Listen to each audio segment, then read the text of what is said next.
Jujur Bapak Ibu, ketika CPDT Lomi menyampaikan presentasinya, saya sulit membedakan apakah ini presentasi dalam rangka ujian intelektual atau justru khotbah di atas mimbar yang selama ini selalu saya ikuti. Kenapa? Karena sebagaimana ketika beliau berkhotbah, ketika beliau presentasi hari ini pun saya mendapatkan berkat rohani yang luar biasa dari penyampaian presentasi ini. Itu meskipun tadinya saya lebih tertarik ingin bersoal jawab atau berdiskusi berkenaan dengan pembangunan jemaat, saya menjadi kebelet juga ingin berdiskusi tentang spiritualitas dengan beliau. Jadi CPDT Lomi yang sangat saya banggakan. Bagi saya perjalanan spiritualitas seseorang itu selalu dilalui melalui 3 tahapan utama. Yang pertama adalah bagaimana pengetahuan dan pemahaman akan firman Tuhan. Kemudian dilanjutkan dengan keyakinan dan kepercayaan akan kebenaran firman Tuhan. Baru yang ketiga adalah apa yang tadi berkali-kali disebut oleh CPDT Lomi, yakni pengalamannya atau realisasinya di dalam kehidupan yang sesungguhnya. Bagaimana dia mengalami relasi bersama Tuhan dan mengekspresikan spiritualitasnya itu di dalam kehidupannya sehari-hari. Ada banyak tipe seperti hal yang disampaikan CPDT Lomi pada anggota jemaat. Yang lain-lain menurut saya tidak ingin saya diskusikan karena supaya ada beberapa teman jemaat yang lain yang punya kesempatan yang sama dengan saya. Yang ingin saya sampaikan adalah ada pandangan dari anggota jemaat yang menganggap bahwa dari semuanya itu yang utama adalah bagaimana realisasi di dalam kehidupan sehari-hari. Dan oleh karena itu, pandangan ini diikuti oleh sikap yang lebih ekstrim lagi, yakni menyatakan bahwa pengetahuan dan pemahaman saya tentang firman Tuhan rasanya sudah cukup sampai di situ saja. Bukan berarti dia merasa sudah cukup banyak pengetahuan dan pemahamannya tentang firman Tuhan, tentang kebenaran Allah. Keyakinannya juga sudah kokoh. Tapi yang bersangkutan merasa belum bisa merealisasikan atau mengekspresikan dengan benar apa yang dia punya yang sedikit itu di dalam kehidupan sehari-hari. Jadi dia sudah merasa bahwa melalui khotbah yang disampaikan yang selalu diikutinya setiap minggu itu sudah cukup. Karena dari itu semua yang memang sudah benar dan diyakini itu betul, belum semua bisa direalisasikan. Ini menyebabkan yang bersangkutan tidak ada lagi semangat atau keinginan untuk mendalami firman Tuhan dan kebenaran firman Tuhan lebih lanjut. Karena yang sedikit saja saya belum bisa mengekspresikan. Sehingga PA juga nggak mau hadir, pendalaman kita tidak mau hadir, sehingga bisa jadi ini membuat keterlibatannya di dalam kegiatan-kegiatan pendalaman iman juga terbatas. Mohon konfirmasi dari CPDT Lomi bagaimana pandangan CPDT Lomi dalam hal ini dan apa langkah atau sikap yang akan diambil oleh CPDT Lomi seandainya Tuhan nanti mengizinkan CPDT Lomi menjadi pendeta di GKI Semesta Tenggara. Selamat Pak Lomi, luar biasa papernya. Terima kasih. Saya melihat yang dipresentasikan oleh Mbak Lomi tadi. Berarti hierarki itu ada di dalam pandangan Mbak Lomi terhadap jemaat. Berarti apakah yang saya maksudkan benar? Pada saat menjadi pendeta GKSP Tanjung Karang, Mbak Lomi akan memandang dan mempetakan jemaat saya ada di mana. Apakah dia ada di hierarki agama, religius, atau spiritual. Kemudian akan melakukan tindakan pembinaan dan lain-lainnya terhadap peta-peta yang sudah ada itu. Dari itu penerimaan saya. Apakah seperti itu?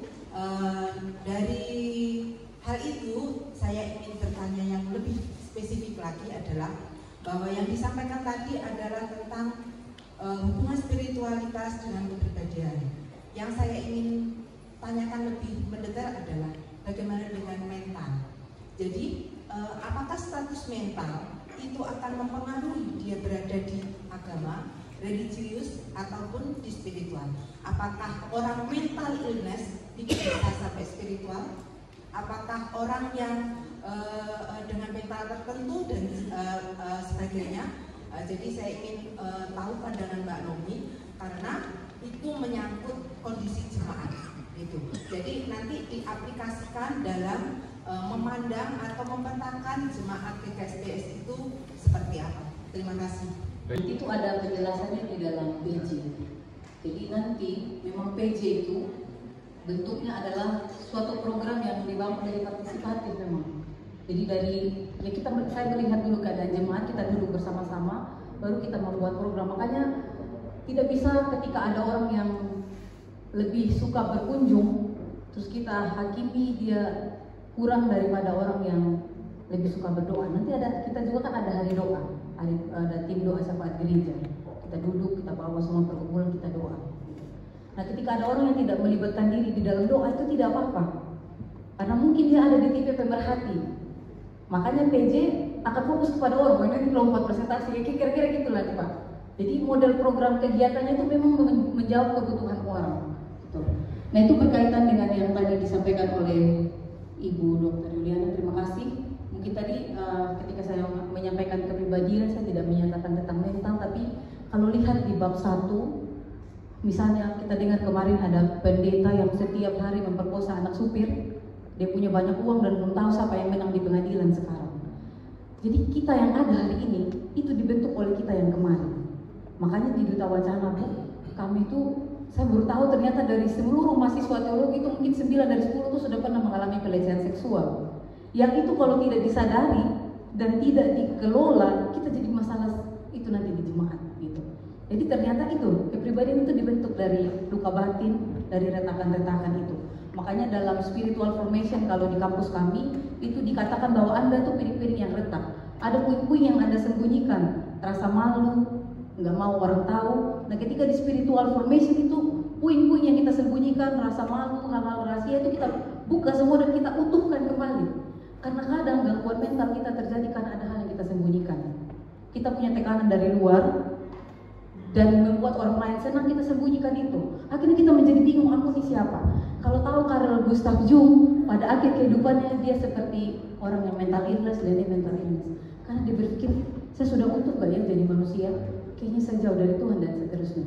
Jadi yang saya maksud tadi, personalitas itu termasuk mental. Tadi di awal sekali saya hantar dengan holistik. Kalau ingat presentasi di aplikasi saya bahwa sampai saya bersyukur sekali bahwa ada kata holistik itu, bahwa manusia itu utuh, ada fisik, ada jiwa, raga, mental, emosional, dan Tuhan mendekati kita dengan itu. Kalau bicara mohon maaf orang yang di jalan, yang gila, apakah dia ada Tuhan bersama dengan dia? Tuhan menemui dia mengalami Tuhan dengan caranya dia sendiri. Mau sakit fisik, mohon maaf sakit mental atau apapun itu, ada cara Tuhan untuk bersama-sama dengan dia. Dan Tuhan itu seperti itu. Makanya roh itu kalau dalam bahasa Ibrani itu angin, Bu. Angin yang berdaya itu kalau gambarannya kalau di kuliah kami kayak kita kocok Sprite gitu, terus angin yang kencang itu paksa buka tutupannya. Jadi dia nggak bisa dibatasi pada kita yang mengatakan saya sehat mental, belum tentu sehat karena sakit mental itu kadang tidak terlihat. Pendeta juga bisa, gitu. Ya, ada pendeta di sini gitu. Ya itu kita semua setiap hari mengalami itu. Hanya kadarnya yang berbeda dan Tuhan hadir dalam pengalaman itu. Jadi itu. Apakah terjawab maksudnya?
Wajah pendeta yang sangat apresiatif.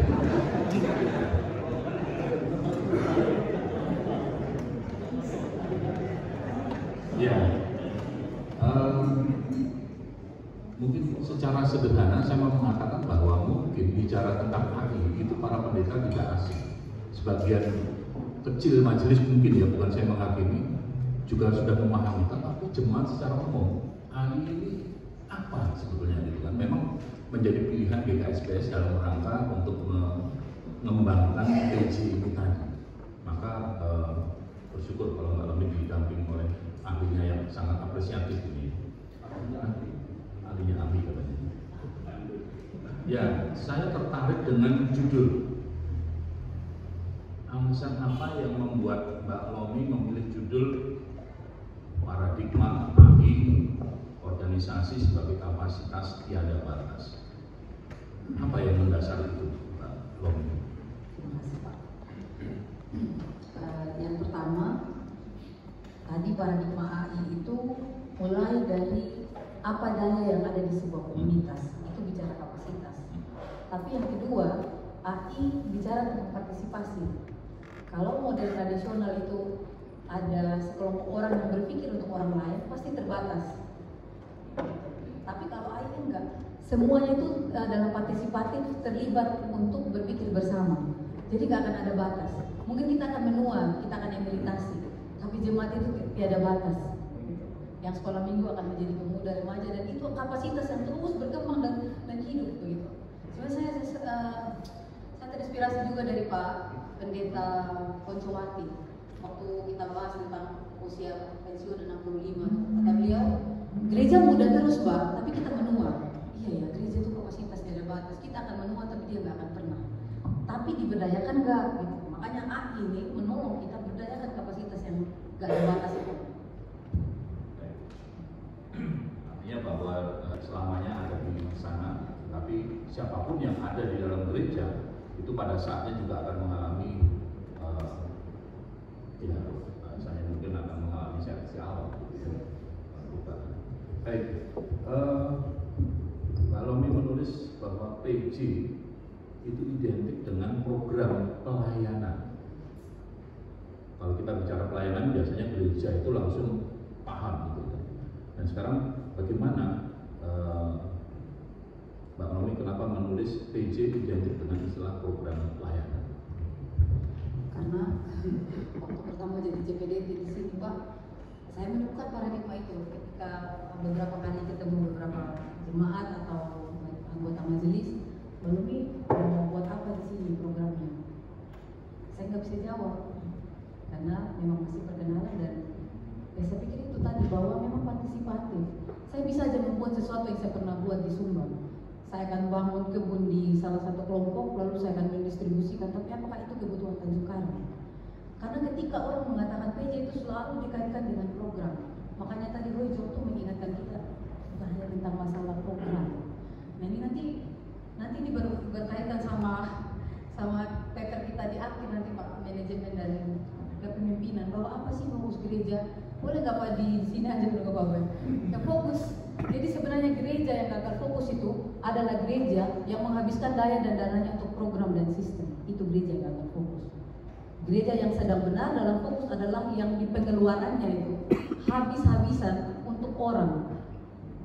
Yang habis-habisan membahas di MJ itu pergumulan orang. Itu. Jadi bagus tadi pertanyaannya Ibu Dr. Yuliana, bagaimana sih memetakan itu orang yang sedang kita beliau ada di tataran bahwa sedang membicarakan orang. Jadi saya mau seperti kritik juga sih Pak, bahwa ketika dengar kata PJ selalu berbicara program. Padahal ini adalah gerejanya adalah orangnya. Ini sampai lompat itu dari dulu.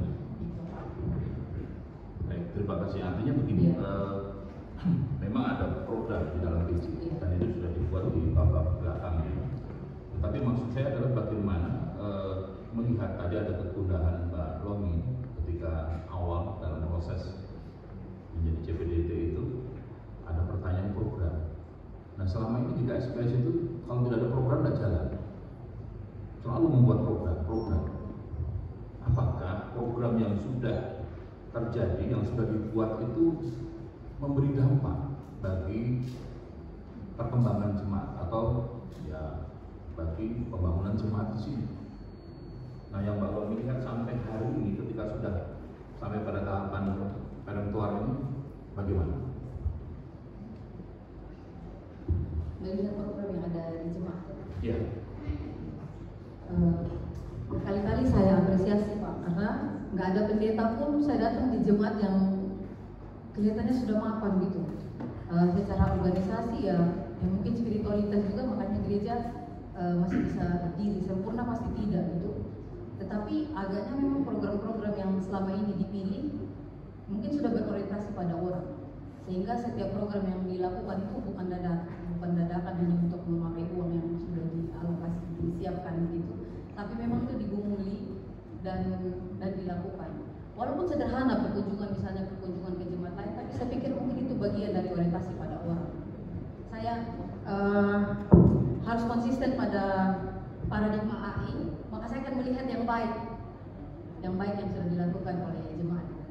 Jadi dia bisa berdiri sampai hari ini pasti karena program itu memang mendekati dengan kebutuhan jemaat yang mereka sudah lakukan dan bertumbuh.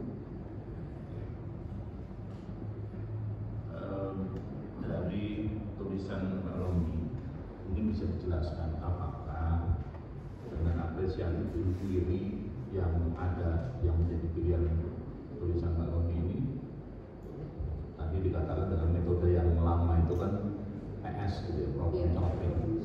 Ini apakah kemudian terus mengabaikan masalah, kemudian kita hanya melihat pada sesuatu yang baru dengan keterlibatan semua, atau bagaimana menjelaskan supaya jemaat mungkin yang selama ini terbiasa dengan problem solving tiba-tiba AI bukan hanya dia bagaimana mengungkapkan, tetapi bagaimana dia juga merestorasi pikirannya supaya belajar bisa menghargai bahwa semua orang itu baik.